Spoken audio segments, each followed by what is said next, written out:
실제로 병원에 올 때 아이들이 흔히 호소하는 증상이 말이 늦다. 과연 이 소아정신과 의사들은 어떤 틀로 아이들을 보는가 말씀드리겠습니다. 특히 언어가 늦다 그러면 요즘에 잘 아시다시피 언어장애로 생각하시겠지만 이런 아이들 오히려 드물어요. 어머니들 한 진단을 무서워하시는데요. 어린 시절의 진단은 잘 치료돼서 없앨 수도 있기 때문에 얘가 왜 말이 늦은 건지 어디를 분류를 할 건지를 본 다음에 그 다음에 치료로 들어갑니다.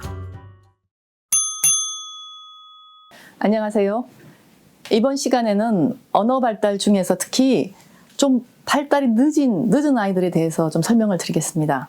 실제로 병원에서 말이 늦어요로 오는 아이들이 정말 요즘에 많이 있습니다. 실제로 병원에 올 때 아이들이 흔히 호소하는 증상이 말이 늦다. 눈을 잘 안 봐요, 선생님. 그리고 얘가 놀 때 보면 줄을 자꾸 세우고 특정한 어떤 패턴으로만 놀아요. 그리고 어린이집에 가면 친구들하고 잘 못 어울려놓고 혼자서 놀고 있다. 이런 이야기들을 참으로 많이 가지고 있습니다. 그럼 이렇게 좀 애매하게 행동이 말도 늦고 사회성도 떨어지는 것 같고 이랬을 때 과연 이 소아정신과 의사들은 어떤 틀로 아이들을 보는가 말씀드리겠습니다. 아유 복잡하죠. 우선 언어 발달을 위시하여 발달이 늦다 그러면은 우리는 이렇게 많은 생각을 해봅니다, 여러분. 이걸 다 아실 필요는 없죠. 근데 반드시 이해하셔야 될 건 특히 제가 파란 글씨로 쓴 부분은 제가 많이 내리는 진단들입니다. 저한테 오는 애들 중에. 특히 언어가 늦다 그러면 요즘에 잘 아시다시피 언어장애로 생각하시겠지만 이런 아이들 오히려 드물어요. 생각보다 감각통합장애라든지 자폐 범주성 장애라든지 또 애착의 문제가 있는 애들, 지능이 떨어지는 아이들, 이런 아이들이 더 많이 있고요. 실제로 어떤 아이들은 염색체 이상이나 대사질환, 두뇌 손상도 있는 아이들이 있어서 이런 아이들은 의학적 검사를 하기도 합니다.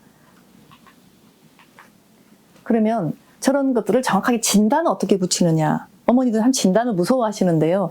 어린 시절의 진단은 잘 치료돼서 없앨 수도 있기 때문에 너무 진단에 얽매이는 건 저도 그렇게 하지 않습니다. 하지만 대충 이게 진단이라는 건 분류를 하는 거니까 아이가 말이 특히 늦어서 왔다 했을 때 흔히 보이는 제가 진단 중에 제 엄마들이 걱정하시는 자폐 스펙트럼 장애라는 게 있죠. 그 다음에 전반적으로 발달이 다 늦은데 그중에 언어도 늦은 아이들, 그리고 세 번째 아이들은 다른 발달은 다 괜찮은데 언어만 안 되는 애들, 크게 이 세 부류로 저희가 봅니다. 그래서 자폐 스펙트럼 장애 같은 경우는 언어 문제 외에도 사회성이 잘 안 돼서 눈도 잘 안 쳐다보고 혼자만의 세계에 푹 빠져 있는 아이들이고 굉장히 관심과 행동도 이렇게 계속 반복하고 어느 부분에 머물러 있는 그런 특징이 있을 때, 세 가지가 다 있을 때 이 진단을 붙이고요. 그 다음에 이제 의사소통 장애, 특히 언어만 늦은 아이들 같은 경우는 언어 장애, 정말 말 표현만 못하는 애, 이해도 못하는 애 같이 들어가 있고, 또 사회적 의사소통 장애라고 해서 이런 경우에는 이렇게 언어는 그런 대로 되는데 의사소통만 사회적으로 못하는 경우도 하나 진단을 붙여 좀 애매한 진단이에요. 그리고 이거는 조음장애라고 해서 발음이 나쁜 아이들, 많지는 않지만 보통 이 장애 같은 경우는 세돌이 한참 지나야 됩니다. 어릴 땐 다 발음이 나쁜 애들이 많기 때문에 함부로 붙이기가 없죠.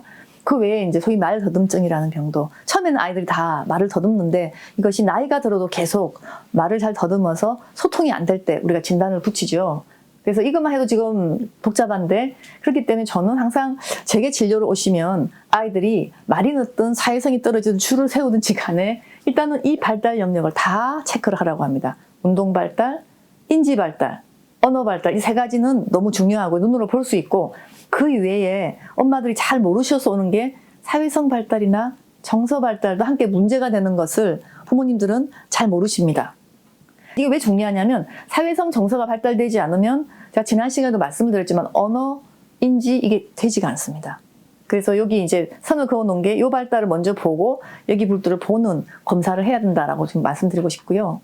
이 슬라이드 여러분 너무 걱정해서 보지 마시고, 이거 연세대학교 의과대학 그 본과 학생들이나 지금 보는 거지만 제가 왜 보여드리냐면, 일단 언어가 늦다 그러면 일단 진단을 이렇게 많이 생각해 보는 거예요. 그리고 각각이 특징이 뭐냐, 언어 검사에서 이해를 못하는 경우에 있는 애들이 어떤 병이냐, 표현이 안 되는 애들 어떤 애냐, 심지어 청각 검사는 어떤 식으로 볼 거냐, 제스처도 못하는 애는 어떡하냐, 말소리도 못 따라하는 애는 어떡하냐, 소리에 반응이 없는 애는 어떡하냐, 이런 식으로 다양한 검사를 통해서 이 중에 어떤 거에 속하는지를 이렇게 보는 복잡한 그런, 어떻게 보면은 좀 그 알고리즘으로 실은 진단을 합니다. 그래서 아이들이 비록 말이 늦다 하고 오더라도 다 발달 안 떨어지는지 언어만 늦은지, 혹시 불안해서 말하는 애도 꽤 있습니다. 우울을 불안이 오래가면 말을 안 해요. 심지어 학대를 받는 아이들은 언어를 잘 하지 않습니다. 방임이 있으면 더 말도 못하고요. 그렇기 때문에 이런 경우에 우리가 의학적 검사와 발달 검사, 언어 평가, 심지어 자폐 검사 등등을 다 합쳐서 얘가 왜 말이 늦은 건지, 어디를 분류를 할 건지를 본 다음에 그 다음에 치료로 들어갑니다. 그래서 의외로 언어가 늦어서 온 애들 중에 많은 애들이 바로 언어 치료 들어가기보다는 감각적 예민함을 줄이는 감각통합치료나 사회성을 증진하는 치료, 놀이심리치료가 될 수도 있고 또 뭐 플로타임 기법이 될 수도 있고 등등의 사회성 올린 치료를 한 다음에 언어가 그냥 터져버리는 아이들이 많고요. 그럼 언어 치료까지 안 가지만 그래도 언어가 계속 늦은 경우에는 언어 치료를 전문적으로 하는 애들도 있습니다. 그리고 이 세 가지 치료는 항상 부모 교육과 부모가 아이하고 상호작용하는 것을 함께 들어가야지 도움이 되고요. 심지어 약물치료 같은 경우는 어린아이들한테 많이 쓰지는 않지만 심하게 우울 불안해서 말을 전혀 안 하는 애들은 의외로 약간 치료를 하면 빨리 아이가 말이 터지기 때문에 특히 세돌 이전까지 뇌가 많이 바뀌지 않습니까? 그러면은 이 세돌 전까지 언어를 빨리 끌어올리기 위해서 이런 경우도 종종 있습니다. 그래서 이런 종합적인 치료를 하게 됩니다. 그래서 언어가 늦다고 해서 너무 걱정만 하지 마시고, 하지만 단순하게 그냥 언어 치료만 하면 좋아지는 것도 아니고요. 다양한 원인을 잘 뒤져서 전문가가 진단하고 평가하고, 그래서 제대로 이 치료를 또 하고 난 다음에 중간중간 또 검사를 해줘야 돼요. 얘가 얼마큼 잘 좋아지는지. 그래서 병원을 한 번만 오고 가는 게 아니라 진단할 때 외에도 정기적으로 가서 아이가 잘 자라고 있는지까지 체크를 해야지 아이들의 언어가 정상적으로 갈 수가 있습니다. 신의진의 콕TV, 육아는 과학입니다. 우리 아이들의 언어 발달에 큰 영향을 미치는 요인들에 대해서 말씀드리겠습니다. 환경이나 특히 부모님의 자극, 얘가 얼마나 언어 자극이 풍부한 환경에 자랐느냐에 따라서 브로카, 또 베르니케 에리어, 이게 언어 중추인데 이 부분이 잘 발달된 걸 타고난 아이들이 있어요.